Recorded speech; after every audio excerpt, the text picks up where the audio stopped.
Bom dia, minha turminha amada. Sejam bem-vindos mais uma aula. Hoje estamos finalizando, a semana, graças a Deus. E vamos rever um pouco do conteúdo da prova da segunda-feira. Segunda-feira, dia 12, é a prova de português, certo?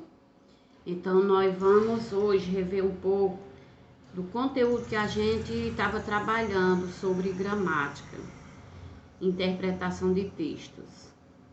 Eu trouxe aqui uma interpretação de texto, que é a Águia e a Raposa. Vocês já conhecem, acredito que essa fábula vocês já conhecem.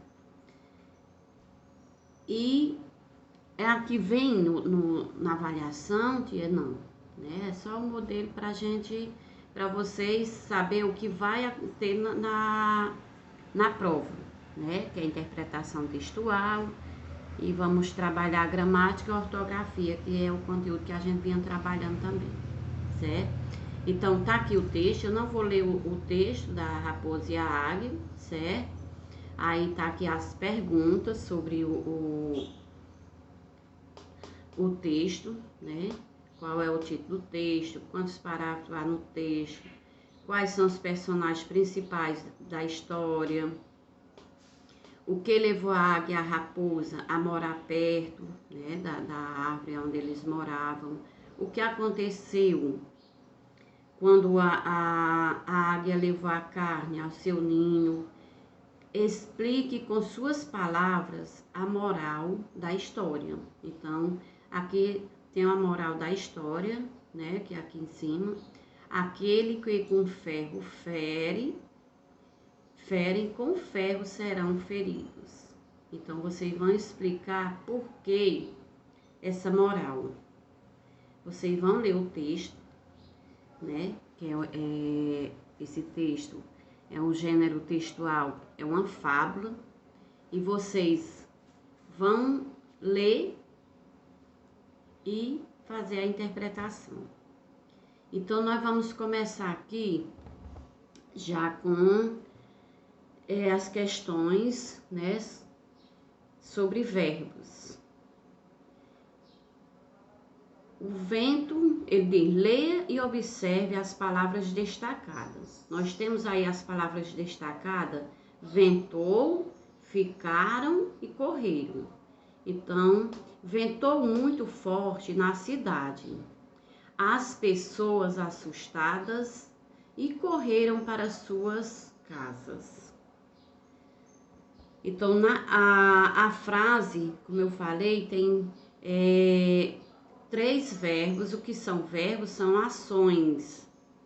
Pode ser fenômeno da natureza, ações ou estado. Fenômeno da natureza, o que é? É quando vem, digamos, do céu. É relâmpago, vento, trovejou, certo?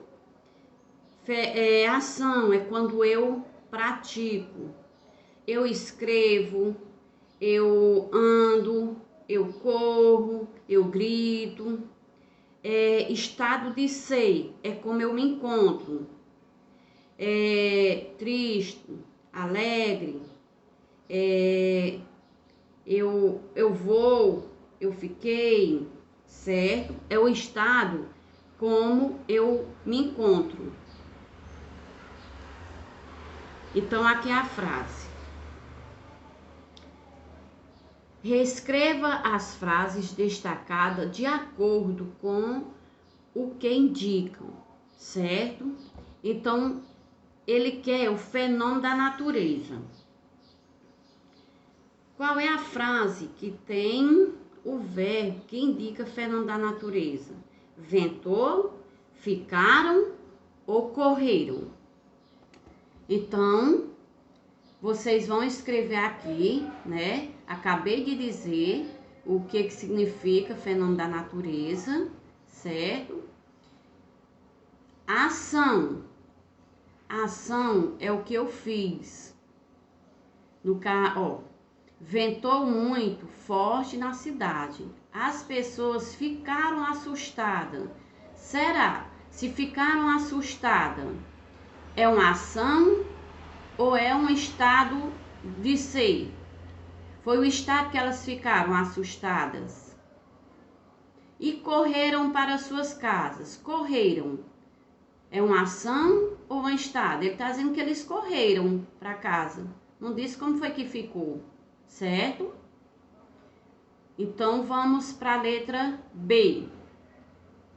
A letra B diz assim: os verbos destacados estão escritos no tempo. Tá aqui os verbos destacados, né? Ventou, ficaram, correram. Esses verbos estão no presente, no passado ou no futuro? Nós sabemos que, por exemplo, se eu disser trovejou, já passou, né? Ficou no passado. Está trovejando, está no presente. E se está previsto para trovejar amanhã é futuro. Do mesmo jeito que os outros. Ficaram e correram. Então, você vai marcar se esses verbos estão no presente, passado ou futuro, certo? A letra C. Reescreva as frases observadas de acordo com o tempo indicado. Então, aqui, se eu digo que ventou muito forte na cidade, se ele está no passado, ventou, né, que já passou, eu vou colocar ela aqui no presente. Como é que eu vou botar? Se eu disse que se ventou, ele ia ficar, se trovejou, ia ficar troveja, então aqui no presente eu vou colocar, né, venta muito na cidade. Do mesmo jeito eu vou colocar nas outras. Na frase do verbo ficaram e correram. Aqui no futuro, eu vou pegar essa frase aqui. Essa frase ventou muito na cidade, as pessoas ficaram assustadas e correram para suas casas. Essa frase, os verbos estão no passado e eu vou reescrever elas, colocando elas aqui no presente e no futuro. Vou reescrever duas vezes. A primeira eu reescrevo no presente e a outra eu reescrevo no futuro. A terceira questão.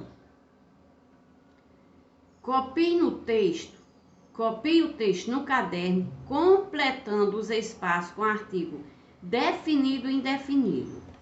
Então, esse texto, eu escolhi um pequeno texto, certo?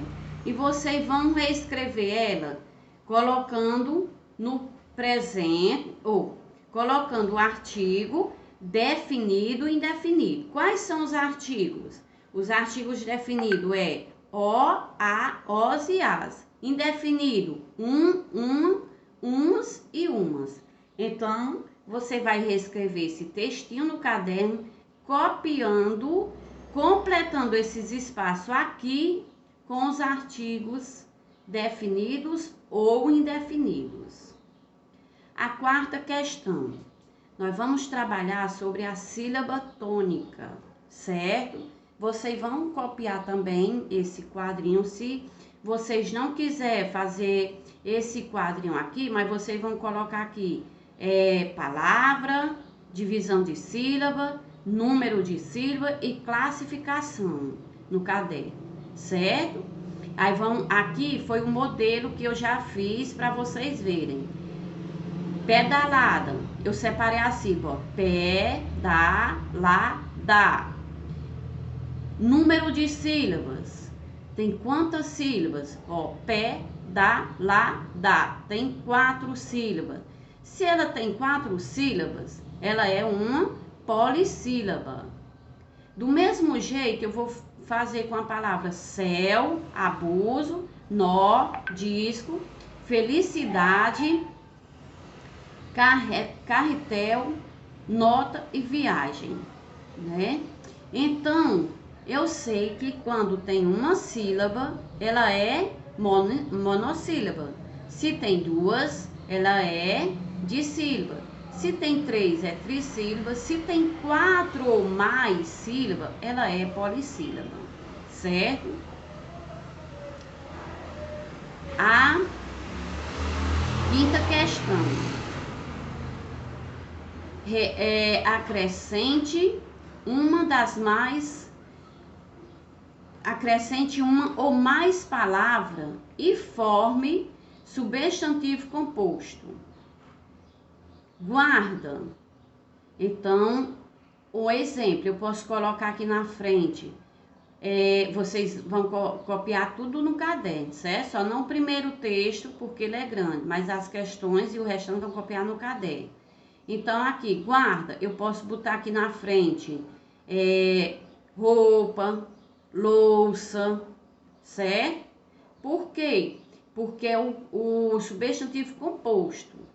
Porta, eu posso colocar do mesmo jeito. Se eu colocar aqui guarda, eu posso botar roupa ou louça. E posso colocar os dois. Porta, se eu posso colocar só um ou mais, certo? Então, nós vamos fazer essa atividade no caderno. Nós sabemos que também nós vamos trabalhar sobre a sílaba tônica, oxítona, paroxítona e proparoxítona. Eu não coloquei aqui, mas depois eu vou colocar uma atividadezinha para vocês ter noção, porque era tudo para copiar no caderno. Para não ficar muito cansativo para vocês, eu coloquei só 5 questões, certo? Então, nós vamos ver também a sílaba tônica, que oxítona é quando ela tem a sílaba forte na última sílaba. Paroxítona é quando a sílaba forte vem na penúltima sílaba. E proparoxítona é quando vem na antepenúltima. Por exemplo, se eu disser assim, picolé, picolé, qual é a sílaba forte? No lé. Então, se a última sílaba, ela é uma palavra oxítona. Cadeira. As palavras, elas podem vir com acento ou não. A única regra que todos têm que vir com acento são as proparoxítonas. Então, se eu disser cadeira, cadeira, qual é a sílaba forte? No D. Então, se é a penúltima sílaba, ela é uma paroxítona. Se eu disser a palavra árvore, árvore é a sílaba forte, no ar. Então, eu conto da direita para a esquerda, se eu tiver dúvida. Então, eu coloco ré, vó e ar, que é a sílaba forte. Então, última, penúltima e antepenúltima, ela é uma proparoxítona, certo? Então, a nossa avaliação vai ser em cima dessa revisão. Espero que vocês tenham entendido, certo? Qualquer coisa, se me mandarem mensagem e eu não visualizar na hora, porque aqui a internet tá muito ruim.